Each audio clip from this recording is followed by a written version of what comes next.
আমি আলী আছি। আমি বলছে মাটি কি হয়েছে তোর, চুপ। তো মাটি চুপ হয়ে গেল। তাহলে বুঝুন মাওলা আলী কাকে বলে। ব্যাস মাওলা আলী আলাইহিস সালাম, আমার 1.5 ঘন্টা সময় ছিল, তো আর 5 মিনিট বাকি আছে। আর 5 মিনিট বলে আমি শেষ করবো ইনশাআল্লাহ। মাওলা আলী, মনে রাখবেন, মক্কা বিজয়ের পর যখন মাওলা আল্লাহর নবী মাওলা আলী আলাইহিস সালামকে নিয়ে সমস্ত লোকজনকে নিয়ে মক্কার পাশে গেলেন, যাওয়ার পরে বললেন সমস্ত লোকদের ডাকো, এলাকার সমস্ত মানুষ আসবে, আল্লাহর নবী কোনো একটি বার্তা দেবেন, মূল্যবান বার্তা। তো সমস্ত মক্কার মুসলমানরা এক জায়গায় এসে গিয়েছে। আসার পর আল্লাহর নবী কি বললেন তখন জানেন? সবাই এক জায়গায় হও, আমি কিছু একটি বলবো। লক্ষ লক্ষ মানুষ এক জায়গায় হলো। মন দিয়ে শুনবেন, যেই নাকি এক জায়গায় হলো, সাথে সাথে ওই মুহূর্তে নামাজের সময় হলো। যেই নামাজের সময় হয়েছে, আল্লাহর নবী বেলালে হাবশী যে আযান দিতেন, আল্লাহর নবী বেলালকে বললেন, বেলাল, যেহেতু নামাজ পড়বে তো আযান দিতে হবে, তুমি মসজিদ কাবার উপরে চলে যাও। ভালোভাবে বুঝবেন, কাবার উপরে চলো, ছাদে যাও, সবাই যাতে শুনতে পায়। ভিতরে যেহেতু আযান দিলে শুনতে পাবে না। কাবার ছাদের উপরে উঠলো। বেলাল কাবার ছাদের উপরে। আল্লাহ নবী বলছে, বেলাল আযান দাও। বেলাল চুপ। আবার বললেন, বেলাল আযান দাও। বেলাল চুপ। 3 বার যখন বললেন বেলাল আযান দাও, তখন বেলাল বলছে, ইয়া রাসূলুল্লাহ, আমি তো মুশকিলে পড়েছি, আমি তো বড় বিপদে পড়েছি। আল্লাহ নবী বললেন, কি বিপদে? বলে, আপনি যখনই কেউ আযান দেয় কাবার দিকে মুখ করে আযান দেয়, আমিও যখন আযান দিয়েছি কাবার দিকে মুখ করে আযান দিয়েছি। এখন আমি কাবার ছাদের উপরে আছি, আমি কোন দিকে মুখ করে আযান দেব? আমি কোন দিকে মুখ করে আযান দেব? আমি কোন দিকে মুখ করে আযান দেব? আল্লাহর নবী বললেন, বেলাল, এতে চিন্তা কিসের? দেখো আলী কোথায় আছে, দেখো আলী কোন দিকে আছে, যেদিকে আলী আছে সেই দিকে মুখ করে আযান দাও।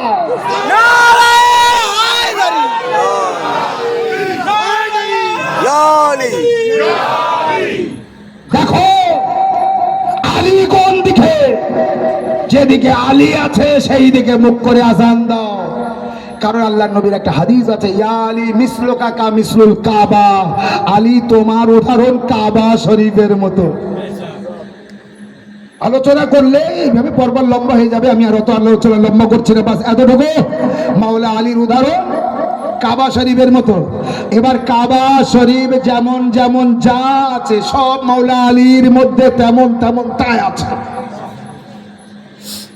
কাবা পাক ও আলীও পাক, কাবা পবিত্র আলীও পবিত্র। কাবা আল্লাহর তরফ থেকে, আলীও আল্লাহর তরফ থেকে। কাবার তওয়াফ করতে হয়, আলীরও তওয়াফ করতে হয়। কাবাকে মানতে হয়, আলীকেও মানতে হয়, কিন্তু শর্ত হলো কাবার কাছে যেতে হয়, আলীর কাছে আসতে হয়। কাবার কাছে যেতে হয়, আলীর কাছেও আসতে হয়। কাবায় তওয়াফ করতে গেলে পাক হতে হয়, আর আলীকে মানতে গেলে মুমিন হতে হয়। যে মুমিন না সে মাওলা আলীকে মানতে পারবে না, মাওলাকে মানতেই পারবে না যে মুমিন না। আচ্ছা, এটা আমার কথা না, সেই নবীর কথা আবার বলেছি। কিতাবের নাম আরজেউল মুতালিব, কিতাবের নাম ইয়ানাবিউল মুবাদ্দাদ, কিতাবের নাম সোয়াইকে মুহরেকা, কিতাবের নাম বহুত নাম আছে। হাদিস, এই হাদিসগুলি সব আমার কাছে আছে, যা আমি বলছি তার থেকে। কি? ইয়া আলী হুব্বুকাল ঈমান ওয়া বুগযুকান নিফাক। আলী, তোমার ভালোবাসা ঈমানের পরিচয়, আর তোমার সাথে দুশমনি মুনাফিকের পরিচয়। দ্বিতীয়, আল্লাহর নবী বলেছেন, আলী, ইয়া আলী আনতা সিদ্দিকুল আকবার। আলী, তুমি সবথেকে বড় সত্যবাদী। আর আলী, তুমি ছাড়া কেউ যদি এই দাবি করে সে সবথেকে বড় মিথ্যাবাদী।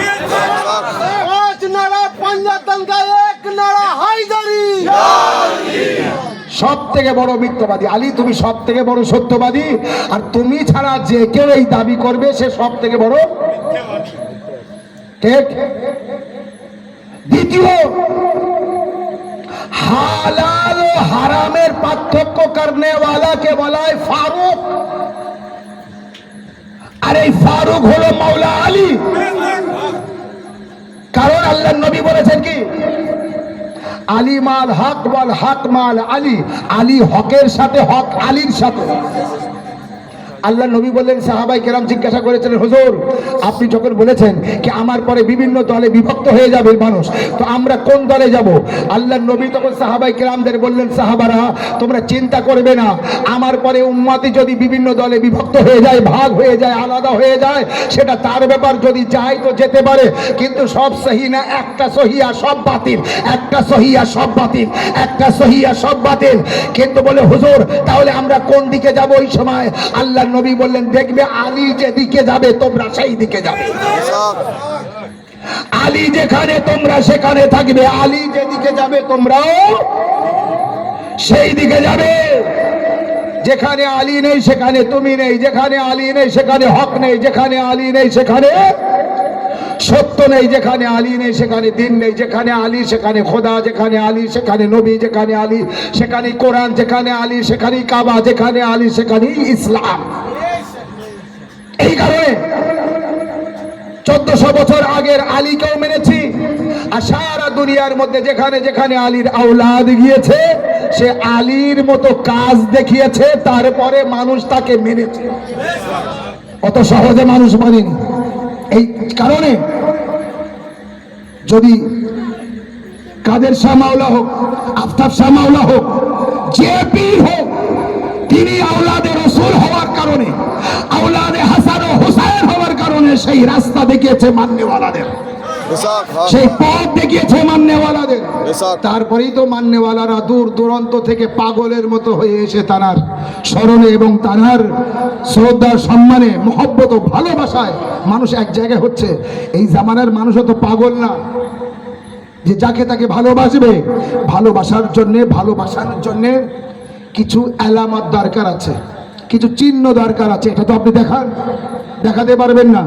আওলাদে রসুলকে মানবেন, সারা জীবনের জন্য মেনে চলবেন, ফরজ আছে, ওয়াজিব আছে, এবং দ্বীন ও শরিয়ত যেভাবে চলতে বলেছে সেইভাবে চলবেন, যেভাবে মানতে বলেছে সেইভাবে মানবেন।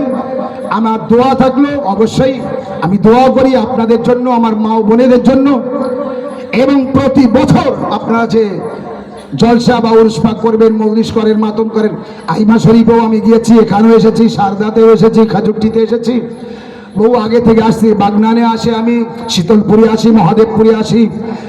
গত বৃহস্পতিবার আপনাদের বললাম মেদিনীপুর ছিলাম, কেশপুর থানার মধ্যে বিভিন্ন জায়গায় যাই, কিন্তু বিভিন্ন জায়গায় শুধু যাই না, বিভিন্ন প্রকারের মানুষ দেখি, আর এখানকার মানুষ আলাদা দেখি। প্রেমিক আহলে বাইত আলাইহিস সালামের মহব্বত ও ভালোবাসায় কসম খোদার, এই যেভাবে খুব সুন্দর করে আপনারা বসে আছেন, মানে কি মিষ্টি লাগছে আপনার, কি মধুর লাগছে আপনার এই আলোচনা এবং এই জায়গা। এটা বানালো কে? আপনাকে তৈরি করলো কে এইভাবে? আফতাব মাওলা। আল্লাহ তাআলাকে না পাঠালে তিনি আসেননি, আর আপনি আর আমি তৈরি হইনি। এই কারণে রাত পার হয়ে যায়, বুঝতে পারি না কিভাবে রাত পার হয়ে গেল। আমি তো সারা রাত জেগেছি আগে এসে। এই কারণে আমি সব জায়গায় বলে বেড়াই। এই মেদিনীপুরের বক্তব্য দেখুন, আহলে বাইত আর আহলে বাইতের সন্তান আল আওলাদ, যদি কেউ না মেনেছে, নামাজ পড়লেও জান্নাত পাবে না, রোজা রাখলেও জান্নাত পাবে না, হজ করলেও জান্নাত পাবে না, কোরআন পড়লেও জান্নাত পাবে না। কারণ এসব করার পরে কমপ্লিট হবে, কামিয়াব হবে, কবুল হবে আহলে বাইতের ভালোবাসায়। নেই যার ভালোবাসা আহলে বাইত, সে কি জন্য করতে যাবে সব? এর জন্য আগে আহলে বাইত আলাইহিস সালামকে মানতে, পাক আহলে বাইতের মহব্বতে আপনাদের ডাকে এসেছি। সময় হয়ে গিয়েছে, বাস শেষ করব, দোয়া করব অবশ্যই। এরপরে আপনাদের যা যা করণীয় আপনারা করবেন। দোয়া এটাই, আল্লাহ আপনাদের কামিয়াব করুক, আল্লাহ আপনাদের সুস্থ রাখুক। আপনাদের অর্থ আপনারা সকলেই নিজে সহযোগিতা করে, অর্থ দিয়ে সকলের সাহায্য, এই যে এত বড় একটি মজলিস পাক রেখেছেন, মিলাদ, ওয়াজ, জলসা, কোরআন ও হাদিসের। আপনি বলুন, এই যে 1.5 ঘন্টা আমি বলেছি, একটা গল্প করেছি? সব কোরআন হাদিসের কথা বলেছি না? সারা রাত বলবো কোরআন ও হাদিসের কথা, শেষ হবে না। কারণ কি? কারণ আমরা যাদের মানি তারা আমাদের এই রাস্তায় দেখিয়েছে। গল্পের পথে নিয়েও যায়নি, গল্পের পথ দেখায়নি। কারণ গল্পের পথে জান্নাত নেই, জান্নাত এই পথে। যে যাকে মেনে চলবে সে যেখানে যাবে, মেনে চলবে যে সেও সেখানে যাবে। আল্লাহর কসম, আমরা পাক পঞ্চতনকে মানি। পঞ্চতন পাক আলাইহিসসালামের দুনিয়ার লোক পাগল জান্নাতে যাবার জন্য, আর জান্নাত পাগল পঞ্চতনকে পাওয়ার জন্য। জান্নাতের ফেরেশতা আসেনি পঞ্চতনের বাড়িতে রুটি নিতে, পরপর 3 দিন রুটি নিয়ে যায়নি। ওই সেই ইফতার করার সময় ঘটনা জানা আছে বলে আর যাচ্ছি না আমি। এইভাবে ফাতেমা জাহরার মান্যওয়ালা আমার মা বোনেরা, ফাতেমা জাহরাকে ভালোবাসবেন, তাকে মহব্বত করবেন। এবং ফাতেমা জাহরার জীবনী নিয়ে ছোট ছোট বাড়িতে মজলিস করবেন। তার অনেক কষ্টের ঘটনা আছে। যদি আপনি আপনার পরিবারকে না জানান, নিজেরা না জানেন, তাহলে দায়ী হয়ে যাবেন আহলে বায়তের কাছে। যেমন ভারতের ইতিহাসে যদি ছাত্রদের না পড়ানো হয়, না শোনানো হয়, তো যেমন জুলুম, অত্যাচার ও অপরাধ আহলে বায়তের ইতিহাসে যদি আমাদের সন্তানদের না জানায়, তো তেমন জুলুম, অত্যাচার ও অপরাধ। আল্লাহ তাআলার কাছে দোয়া করব, মাবুদ যেন আপনাদের এই আমলকে কবুল করে নেয় এবং এত সুন্দর ওয়াজ ও নসিহত, মিলাদ ও মাহফিল এবং মজলিস এবং এই জিকির আহলে বায়ত, এটা যেন কবুল করে নেয়। আল্লাহ তাআলার কাছে বড় কষ্টের কথা, কারবালা আমাদের সত্যকে দেখিয়ে গিয়েছে। এবং আয়াতুল্লাহ খামনাই যিনি শহীদ হয়েছেন, বর্তমান রাহবার তানার জায়গায় তানার ছেলে সৈয়দ মুস্তফা হুসাইন খামনাই, সব সৈয়দ মানে আওলাদে রাসূল, তিনি এই দায়িত্বে এসেছেন। এবং বর্তমান জামানার ইরান আর আমেরিকা যুদ্ধ না, ইসলাম বনাম ইহুদি যুদ্ধ। ইরান হেরে যাওয়া মানে ইরান হারবে না, বিশ্বের ভিতরে মুসলমানের হার হবে। তাই বিশ্বকে থাকা উচিত ইরানের সাথে। আর ইরান সত্যকে বুঝিয়ে দিচ্ছে, কেউ ইরানের সাথে থাকলেও ইরানের জয় হবে, না থাকলেও ইরানের জয় হবে ইনশাআল্লাহ।